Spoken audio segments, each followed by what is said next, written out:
యాకోబు రాసిన పత్రిక 4వ అధ్యాయం వినండి. అమ్మ తీయ అవసరం లేదు, మనకు తెలిసినవి.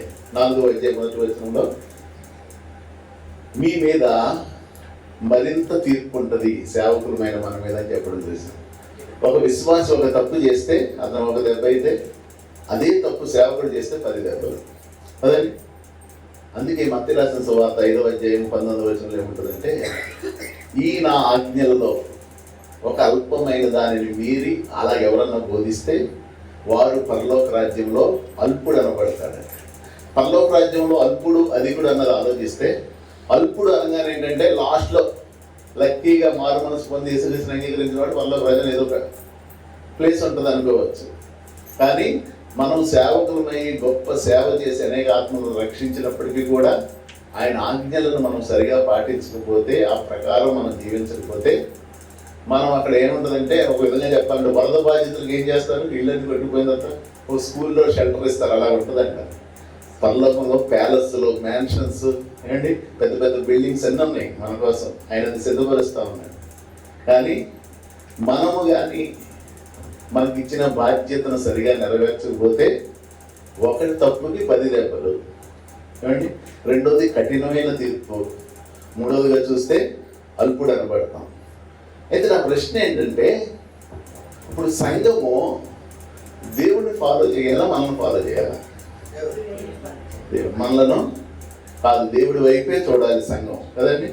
ఎందుకని అంటే, మనమేం సంఘం వరకు ప్రాణం పెట్టలేదు, యేసుప్రభువు వారే ప్రాణం పెట్టారు. ఆయనే త్వరగా స్వలంతం నుంచి కాచి కాపాడాడు. ఆయనే తన పరిశుద్ధాత్మను అనుగ్రహించాడు. సో ఒక విధంగా చెప్పాలంటే ఎవరిని ఫాలో అవ్వాలి సంఘం అని బైబిల్లో ఒక దైవజనుడు చూపెడతాను.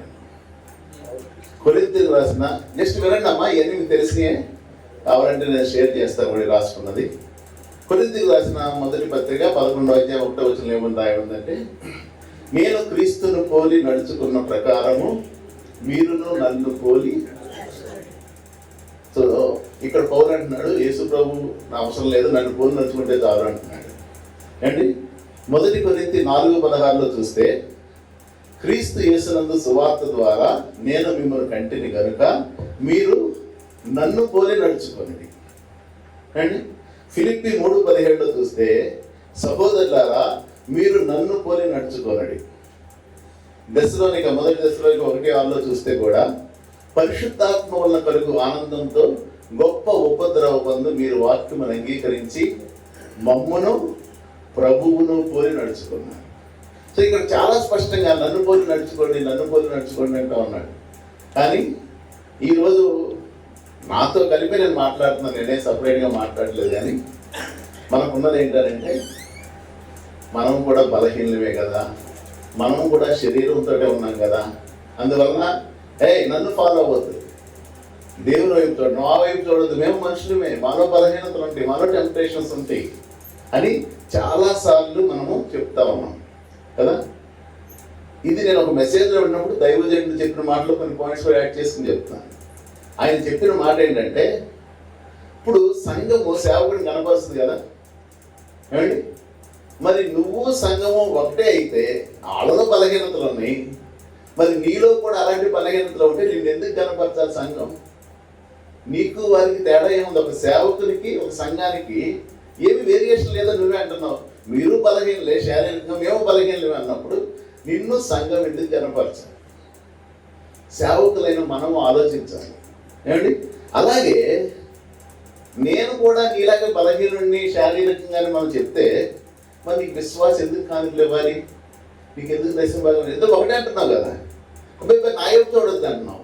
దేవుడు ఏమంటున్నాడు అని అంటే, నేను నిన్ను నా రిప్రజెంటేటివ్గా పెట్టాను. కానీ మనం ఏం చేస్తామంటే చాలాసార్లు లేదు లేదు నాలో బలహీనతలు ఉన్నాయి, నాలో టెంప్టేషన్స్ ఉన్నాయి. ఒక వ్యక్తి మనం కూడా బలహీనం అయితే మన దగ్గరకు వచ్చి ఎందుకు మోకరించి ప్రార్థన చేయించుకోవాలి? ఒక విశ్వాసం వచ్చి మన దగ్గర ఎందుకు మోకరిస్తాడు? వాళ్ళకంటే ఉన్నతులమనే కదా, ఆత్మలో బలవంతులమనే కదా. పౌలు చాలా స్పష్టంగా చెప్తున్న మాట ఏంటంటే, కనపడట్లేదు కదా మీకు ఆ విశ్వాసం, నన్ను పోలి నడుచుకోండి, మీకు పరలోకం గ్యారంటీ. మరి ఈరోజు ఎందుకు చెప్పలేకపోతుంది? 20వ శతాబ్దము సేవకులమైన మనము నా సంఘంతో ఎప్పుడైనా ఒక రోజు నా మాట చెప్పగలను నేను, నన్ను పోలి నడుచుకుంటే చాలు. కానీ రిఫరెన్స్ కావాలంటే షేర్ చేస్తాను. అంటే నేను 4 రిఫరెన్స్ నోట్ చేశాను, ఇక్కడ ఉండొచ్చాము. కానీ ఈరోజు యాక్చువల్గా మీరు సంఖ్యాకాండం తీయొద్దండి, జస్ట్ వినండి. సంఖ్యాకాండం 5:6 ఏముంటుందనంటే, దేవుడు ఇశ్రాయేలుతో చెప్తాడు, మోషే ద్వారా. అమ్మ వినండి ప్లీజ్. దేవుడు ఇశ్రాయేలుతో ఏమని చెప్తాడంటే, ఇశ్రాయేలీలైన మీరు మనుష్యుల వలె పాపము చేస్తే అంటాడు. ఇశ్రాయేలీ మనుషులా కాదా? మరి దేవుడు ఏమంటున్నాడు? ఇశ్రాయేలీలైన మీరు మనుషులా పాపం చేయకూడదు అంటున్నాడు. దాని అర్థం ఏంటి? ఏ రోజైతే మీరు నా బిడ్డలయ్యారో, సీనాయి కొండ దగ్గర అగ్రిమెంట్ అయిపోయిందో, ఆ రోజు మీరు ఇక మనుషులు కాదు, మనుషుల స్థాయి కంటే ఉన్నతం. మీ స్థాయి మారిపోయింది. మీ సిటిజన్షిప్ పరలోకం కదండి. అందువల్ల మీరు ఇంక మనుషులా ప్రవర్తించకూడదు, మనుషులు ఆలోచించకూడదు, మనుషులా తలంచకూడదు. మరి అదే దానిని మనం అప్లై చేసుకుంటే, యాక్చువల్గా రక్షించబడిన వారి గురించి ఆలోచిస్తే, నేను క్రీస్తుతో కూడా సిలువ వేయబడ్డాను, ఆయన నా పాపాల నిమిత్తం చనిపోయాడు కాబట్టి నేను నా పాప జీవితాన్ని విడిచిపెట్టేశాను, ఇక జీవిస్తున్నది నేను కాదు, సో నేను క్రీస్తు చేసినందుకు నూతన సృష్టి అని చెప్పబడ్డారు కదా. మనం నూతన సృష్టి అయిపోయాము. ఆయన బిడ్డలమైన తర్వాత దేవుడు నిన్ను కోరి కొన్ని ఆత్మలకు కొంతమందికి నిన్ను నాయకుడిగా పెడితే, మరి నేను మీరు సమానమైన సంఘంకి ఎలా అంటాం? నా పాయింట్ అర్థమవుతుందండి. చాలాసార్లు మేము బలహీనమే అంటాం, కానీ నిజంగా మరి పౌరు భక్తుడు ఎందుకని లేకపోయాడు మాట? అమ్మ ఎవరికైనా వాష్రూమ్స్ కావాలంటే ఇక్కడ ఉన్నాయి, మనం వెళ్తే వెళ్ళవచ్చు, పర్వాలేదు. పౌరు భక్తుడు నన్ను పోలి నడుచుకోండి అని చెప్పడం గల కారణం ఏంటి? మనందరూ తెలుసు, గలతీ 2:20 ఏముంది? నేను క్రీస్తుతో కూడా సిలువ వేయబడి ఉన్నాను కదండి. ఈ రోజు కూడా మనలో ఆశలు, కోరికలు ఇవన్నీ ఉన్నాయి, కానీ పౌలు గారికి లేవండి. ఏ రోజైతే దమస్కు మార్గంలో యేసుక్రీస్తు ఎన్కౌంటర్ జరిగిందో, ఆ రోజు నుంచి పౌలు చచ్చిపోయాడు. ఆ రోజు నుంచి క్రీస్తే బ్రతికాడు. కానీ రక్షించబడి మరొక స్థాయిలో సేవకులను అయిపోయి కూడా మనకు కొన్ని కోరికలు ఉన్నాయి, కొన్ని ఆశలు ఉన్నాయి, కొన్ని ఇష్టాలు ఉన్నాయి. సో ఇంకొక పాయింట్ ఏం రాశానంటే, అదొక పాయింట్. రెండో పాయింట్ జస్ట్ మార్నింగ్ నేను రాశాను కాబట్టి నేను చూస్తున్నాను. రెండోది, సేవకులమైన మనలో ఉండే ఆశ ఏంటి చెప్పండి? సేవకు వచ్చేసాము, దేవుడు సంఘాన్ని ఇచ్చేసాడు, సేవ చేస్తా ఉన్నాం. వీలుంటే ఒక 1000 ఆత్మలని, కుదరకపోతే 1,00,000 ఆత్మలన్నా సరే దేవుడి ముందు నిలబెట్టాలి కదండి. వీలుంటే గొప్ప పరిచయం చేయాలి, అనేక ప్రాంతాలకు వెళ్ళిపోయి వాడబడాలి. మనకు ఒక సపరేట్ ఐడెంటిటీ ఉండాలనుకుంటాం. ఎందుకు అయ్యాలంటే, పరలోకంలో నేను ఒక ఉన్నతమైన స్థితిలో ఉండాలి. వీలుంటే నాకు బిల్లీగ్రామ్ గారి పక్కన ఒక మ్యాన్షన్ హౌస్ ఉండాలి, నాకు ఆయనతో పాటు అంత సేవ చేయాలనుకుంటాను. కానీ కొన్ని ప్రశ్నలు చూడండి. దేవుని యొక్క ప్రణాళిక నెరవేర్చడానికి దేవుడు ఏటిలోని ఒక చిన్న రాయిని వాడుకున్నాడు కదండి. 5 రాళ్ళు తీసుకొచ్చారు, కానీ ఒక రాయితో పని అయిపోయింది దావీదు. అదేవిధంగా చూస్తే, ఒక దైవజనుడిని పోషించడానికి ఒక కాకిని వాడుకున్నాడు. అసలు కాకి ఎవరిని పెంచుకుంటారా? రోజు మా తెలిసిన ఒక ఫ్యామిలీ ఉంది, 2 కుక్కలు పెంచుకుంటారు వాళ్ళు. రోజు మా ఇంట్లోనే చేస్తారు, బయటకు తీసుకెళ్ళడానికి కూడా ప్లేస్ ఉండదు. దానిలోనే ఇష్టపడతారు, కానీ కాకి ఎవడన్నా పెంచుకుంటాడండి. కానీ దేవుడు ఏం చేశాడండి? ఒక దైవజనుడిని పోషించడానికి, సంరక్షించడానికి కాకిని. దేవుడు తిమింగలాన్ని వాడుకున్నాడు. ఏమండి, గాడిదలు ఎవరన్నా పెంచుకుంటావా? అంటే మామూలుగా ఏదో పనికొరకు కానీ స్టైల్గా ఎవరు పెంచుతారు కదా. దేవుడు గాడిదని వాడుకున్నాడు. అంతేందుకండి, జీవం లేని కర్రను కూడా దేవుడు వాడుకున్నాడు ఎర్ర సముద్రాన్ని ఖాయం చేయడానికి.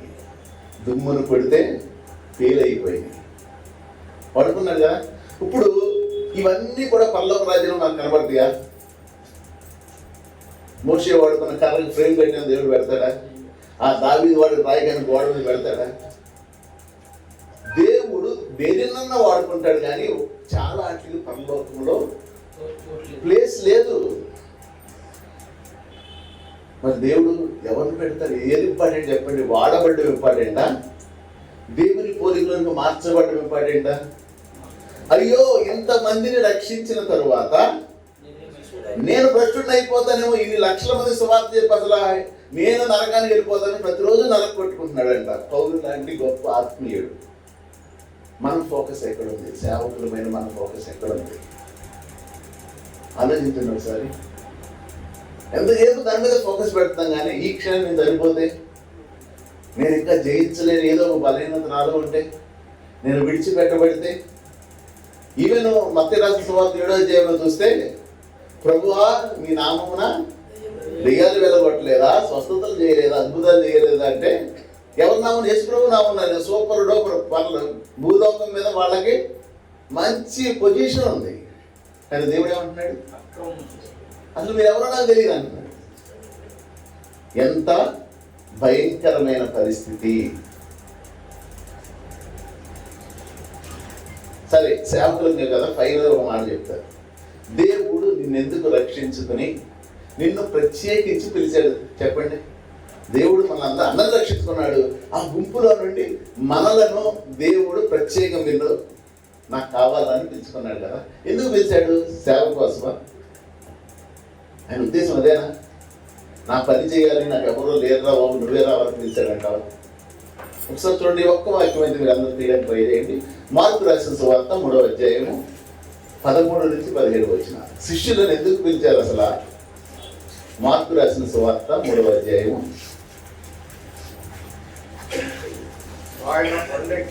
తీసారండి అందరూ, ఒక్క నిమిషం అయ్యారు. 3వ అధ్యాయము 13 నుంచి 15 వచ్చినారు. ఆయన కొండెక్కి తనకిష్టమైన వారిని పిలువగా, సో ఆ ఇష్టమైన వారి దగ్గర మనం పేరు రాసేసుకున్నాం, ఎందుకంటే పిలువబడ్డాం కదా. 14 వచ్చిన వారు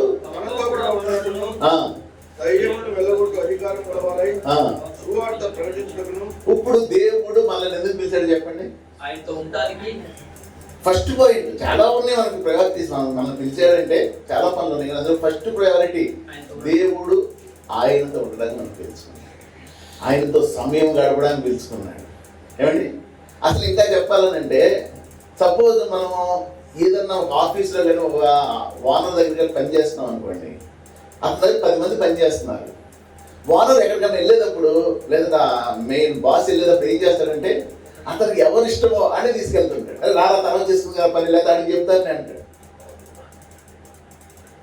దేవుడు నిన్ను ఆయనతో ఉండడానికి, దేవుడు నీతో ముచ్చటించడానికి పిలిచాడట. ముచ్చటించడం అంటే ఏమి మెయిన్ విషయాలు ఉన్నావు, ఏదో మాట్లాడుకుంటూ ఉంటారు కదా. అలా దేవుడు నీతో అన్ని విషయాలు షేర్ చేసుకోవడానికి, హానోకుతో ఎలాగైతే 300 సంవత్సరాలు నడిచాడో అన్ని విషయాలు ఎలా చెప్పాడో అలా నీతో సమయం గడపడానికి పిలిస్తే మనం ఏం చేస్తున్నాం? ఆదాము దగ్గర దేవుడు చూడు ప్రభా పేడ గ్యాదేసేసి ఉందా, పేడ తీయాలంటున్నాం. అంటే మనకి మనం కొన్ని పనులు చేసుకుంటున్నాం. ఆ తోటలో ఆ పని చేయాలి, ఈ పని చేయాలన్న దేవుడు వచ్చినా సరే పట్టించుకోవట్లేదండి ఆదాము. దేవుడు నిన్ను పిలిచింది దేనన్నా వాడుకుంటాడు సార్, అని నిన్ను పిలిచింది నీతో సమయం గడుపుతాను. కానీ మనం అది ఒక్కటే మానేసి అన్నీ చేస్తున్నాం. సేవకులారా, ఒకే ఒక మాట ఈరోజు నేను చెప్పాలనుకున్నది ఏంటంటే, దేవుడు మీతో సమయం గడపడానికి ఇష్టపడతాం. హల్లెలూయా. సో ఇంకా చాలా మాటలు ఉన్నాయి, కానీ దేవుని చిత్తం అయితే మళ్ళీ ఎప్పుడన్నా కలిసినప్పుడు జస్ట్ 3 కలుస్తుండొచ్చు. అవకాశం ఉన్నప్పుడు మీకు కూడా నేను ఇంటిమేట్ చేస్తాను. ప్రార్థన చేయడానికి, మన జీవితాలను మన కుటుంబాన్ని కట్టుకోవడానికి, ఏమండి, తర్వాత దేవుడు మనకు అప్పగించిన పని నమ్మకంగా చేయడానికి, ఆయన పాదాల దగ్గరుండి నేర్చుకునే కృపను పొందుకునేలాగిన ఈ యొక్క చిన్న సహవాసాన్ని ఏర్పాటు చేయడం జరిగింది. మీరు ఎవరైనా కలిసి మాతో నడవాలనుకుంటే నడవచ్చు. ప్రతి వారం అందరూ కలుస్తారని లేదు, కానీ అవకాశం ఉన్నప్పుడల్లా కలిసి మనం ప్రార్థన చేద్దాం. అలాంటి కృపా దేవుడు మనందరికీ దయచేయగాక. ఆమేన్.